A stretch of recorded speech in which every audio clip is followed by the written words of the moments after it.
Amarraketa 9 minutu, festa giroak astindu du Euskal Herri alderik alde Mikel. Bai, San Juan eta San Pelaio festen ondarrean gaude, San Pedro eta San Martzial jaien atarikoetan, eta baten eta bestean zapaldu dute barraka eta zaldiko maldikoen on botoia. 1000 kolorez bonbilak, distira fosforitoak eta musika eta zalaparta topera. Perdón por mis intenciones. Baina batzuentzat fantasia eta gozamen mugagabea dena oinaze jasan ezin izan liteke besteentzat. Esaterako, entzumen hipersentsibilitatea dutenentzat, entzumen hipersentsibilitatea, misofonia, nahasmen neurologikoa da eta mingarri egiten ditu berez, mingarri beharrez luketen soinu eta zaratak. Autismoa dutenei ere gertadakieke eta pertsona hauek jaigiro ez goza dezaten, barraketako musika bizpairu orduz etete erabaki dute San Martzial jaien testu inguruan Irunen. Alai Paniego aurraren gurasoen ekimenez. Aurrez, neurri bertsua hartu dute Donostian, Bilbon edo Azpeitian. Nekanez albide Marea Urdina aniztasun funtzionala duten pertsonen inklusioaren aldeko elkarteko kidea da, kaixo egunon Nekane. Kaixo egunon guztioi. Marea Urdinako kidea eta Luken Orbegozoren ama. Hola xena, ez da, Luken Orbegozoren ama bai. Zugertutik ezagutzen duzu, orain artea aipatu dugun hau, 2019tik Azpeitian musikari gabeko tarteak hitzartuta dituzue udalarekin, zure semeak autismoa duelako?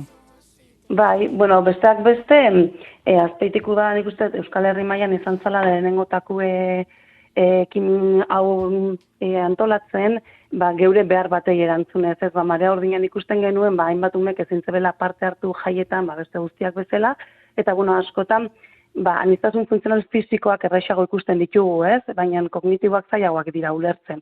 Eta orduan egin behar zara lan bat, hori ulertzeko, ez, eta zabaltzeko, ez, beste herrietara, eta, Euskal Herrira, ez, eta mundura. Eta, ekimen honi esker, aniztasun funtzional kognitiboa, edo behar berezia kognitiboak dituzten pertsonek, badaukete aukera ere, beraiei moldatutako hori barraketan, edo zaldiko maldikoetan ibiltzeko aukera. Zenbat urte ditu Lukenek? Lukenek 15 urte ditu. 15 urte, eta barraka zalea izan da? Bai, barraka zalea izan da, baina urte batzuetan, ezinezkoa zan, zeren ez bakarrik zaratak, ilarak, suposatzen duen estres guztia argiak, estres guzti horri erantzutea, oso zaila egiten zitzaion. Bai. Aniztasun funtzionala duten pertsonek hipersentsibilitatea dute esan dugu zaratarekiko, argiarekiko, baita ere, naiz eta musikaltuarekiko. Zein dira barraketan egindako arratsalde batean Lukenek topa ditzaken oztopoen adibideak?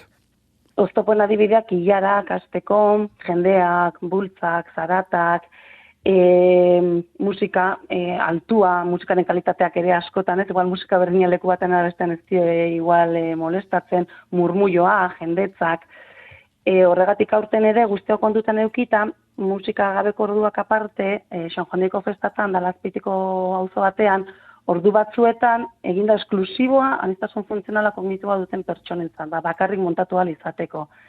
Batzutan, dana ezin da inklusiboa izan, inklusiboa izan da ere sufritu egiten da, ez? Eta, horrelako egokitutako momentuak ere, beharrezkoak izaten dira, kirolan bezala ere, ez? Kirolan dana ezin da inklusiboa izan, batzutan, kirol egokitura ere joaten gara, ez? Eta orduan egin dira ordutegi berezi batzuk, non bakarrik beraiek ibili diran, eta doainik izan da. Eta baita ere, ekimen berri badago ere, dana txarteltxo bat, ez? Txarteltxoa da, prioritate txarteltxoa bezala, ez? Aniztasun funtzionala daukatenak, besteak beste, ilarak egin ez izateko aukera edukitzeko. Hori oso garrantzitsua da. Ibai Zulaika ere agurtu nahi dugu, Gautena Gipuzkoako autismo elkarteko komunikazio arduraduna da bera. Ibai, kaixo egunon? Kaixo egunon. Zen neurritan eragiten die MSD, barraketako edo zaldiko maldikoetako musika eteteak, entzumen hipersentsibilitatea duten lagun hauei, Ibai? Nekanek ongi dion bezala, entzumen hipersentsibilitatea duten pertsonei, barraketan eta horrelako festetan parte hartzea ahalbidetzen die, hori da garrantzitsuena, ez? Kontzientziazio piste hori, jabetu garen denok parte hartu behar dugula, ez? Komunitateko baliabidetan, eta adibide garbi bada, eta horretarako batzuetan, pertsona batzuk, egokitzapen batzuk behar dituzte, eta, bueno, hau adibide garbia da horrena, ez? Eta oso garrantzitsua da, parte hartu dezaten beste guztiak bezala. Egokitzapen batzukin, baina eskubide berdinarekin. Irungo San Martzial jaietan hartu duten neurria, aurretik Bilbon, Donostian eta esan dugu, aurrekaria Azpeitian ezarri zutela, baina oraindik gehiago dira neurri hori hartu ez duten herri eta udalerriak. Hor bada kontzientzia pizte bat, eta hori argi eta garbi familiei esker da. Bai, familien lana... Nekaren kasuan bezala hori da. Izugarria da, bueno, Irunekoa adibide garbia, baita Marea Urdinak Azpeitian egiten duen lana, kontzientzia pizten ari dira, administrazioan, ez, eta esanez, guk ere parte hartu nahi dugula, ez, familiek eta autismo duten pertsonek aurrek parte hartu nahi dugula, eta eskubidea dugula horretarako. Eta egokitzapen txikiagoak behar ditugu aurrera. Eta egiten ari da, eta gero eta udalerri gehiago, eta ongi etorria guztiak. Bai, hemen baiaran, hemen baiaran askoitin ere, txartelarena, prioritate txartelarena, askoitin ere egiten da, askoitin azpeitea izan da, askoitea atzetik, eta nire baiara mailan, ari gehala lortzen ekimina antzekoa izatea, ez? Behintzet hori, hemen gauden ontzat, behintzet bada egokitzapen hori. Bainekan ezen norberaren herrian ez ezik ez, ohikoa da festetan inguruko herrietara ere joatea eta garrantzitsua izango da. Gero eta herri gehiagotan egitea, gune horiek inklusibo egiteko saiakera hori izan dadin?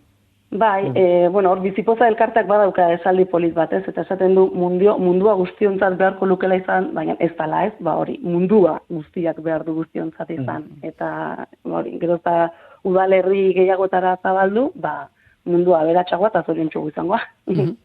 Eta behi galdera, musikaz gainera eskatzen du aldaketa orokorragoa, festetako guneak pentsatzeko orduan agian ez dugu behar zalaparta ikaragarria guneko 24 orduan argi distiratsuak birpentsa daitezkela guneak, ez daitezen egon ordu espres batzuk pertsona hauentzat. Bai, hori izango zen ere ustez, hori ez, bukolikoa izango litzatekena ez bakarria barraka baizik eta baita txotnak, zeren karo, aniztasun funtzionalak bizitza guztian zehar dira, eta txikiekin erraxago izaten da beti ez, empatia edukitzea, baina badaude aniztasun funtzionala daukaten helduak eta nerabeak, eta egia da, beharko genukela moldaketa orokor bat ez, eta agian, lehen esan dugun bezala, gune berrien sortzea ere ez, eta honetarako adibidez aurrekoan Azpeitiko udalarekin elkartu ginen, herriko eragile guztiak, eragile guztiok ze behar geneuzken, eta han egon ginen, ideia pilo bat irten ziren, eta nik uste, aurtengo saninazioke, eukiko debela, ikutxu berezi bat ere. Eta, Ibai, festagiroan zein, festagirotik kanpo, aizialdiko beste zere mutan litezke gizabereko neurriak, hipersentsibilitatea duten pertsonen partetik? Ari dira, azken urteetan horrelako ekimenak asko zabaldu dira Gipuzkoan, esate baterako, zinema arloan, ez? Eserleku urdina deritzoguna proiektua abian dago, orain dela urte batzutatik, Sade Zinemekin batera, eta, datza ordu saio gokitu batean, non soinua baxoagoa den, argia piztuta mantentzen den saioan zehar, mugitzeko erreztasuna duten familiek eta aurrek, eta horrela beraiek ere gozatu dezaten zinemaz, ez? Hori proiektu garrantzitsua da, eta baita supermerkatu batean ere isiluneak ere badira, pertsona hauek konpra familiekin erosketak egitera joan daitezen, badira horrelako ekimenak, festez haratago joaten direnak, eta oso garrantzitsuak familientzat. Bai, Zulaika, Gautenak Gipuzkoako Autismo Elkarteko komunikazio arduraduna, eskerrik asko. Ni esker zuei. Eta Nekane Zalbide Marea Urdina aniztasun funtzionala duten pertsonen inklusioaren aldeko elkarteko kideari zuri ere mila esker. Mila esker zuei, mezua zabaltzen laguntzatik. Ondo izan. Faktoria.